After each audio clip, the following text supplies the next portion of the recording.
I wanted to sit and talk about polling for a second. When you look at the polling, the way I look at polling is we always have to remember there's a 3.5% margin of error in any political poll.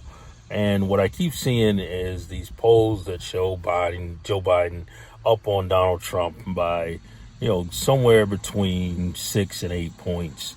Some states it's 3 points. I always like to take that margin of error and put it into that poll. So if I show, Joe Biden up 48-45 in Wisconsin, then I'm going to take that 3.5% and I'm going to say, okay, it's probably they're tied.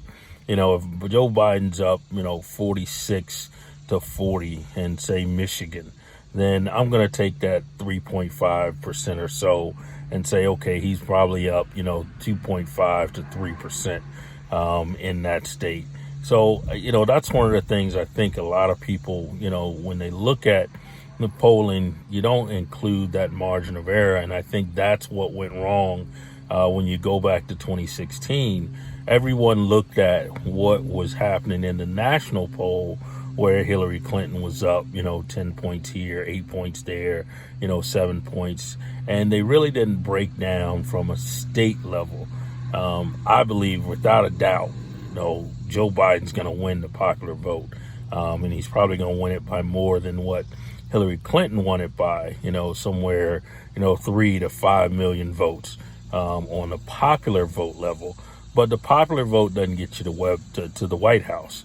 What you need to be able to look at is what's happening in these state levels. So I would rather see state polling where all 50 states, especially the swing states, and then those states that, are red but could, turn blue, like a Texas or a North Carolina.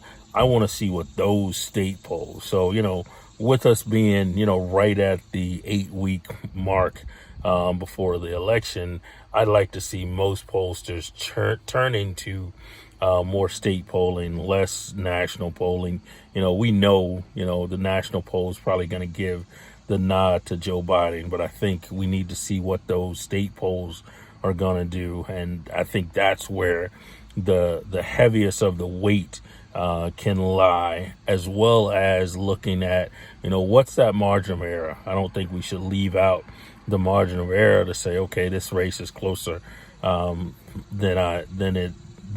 most people think it is. And I think it will be a very close race, of course, hoping and praying that Joe Biden pulls it out. But I think we have to look at those state numbers, see what's happening on state levels, include that margin of error so that we know, true numbers. Do we always, I never go up with the margin of error. I always look at, taking it down. So whatever the lead is for the leader, whether it's Biden or Trump, I take it down to 3.5%. That is the margin of error, so that we see, a true reflection on, how tight the race is, or, how non-tight the race is. But I think it's a very tight race.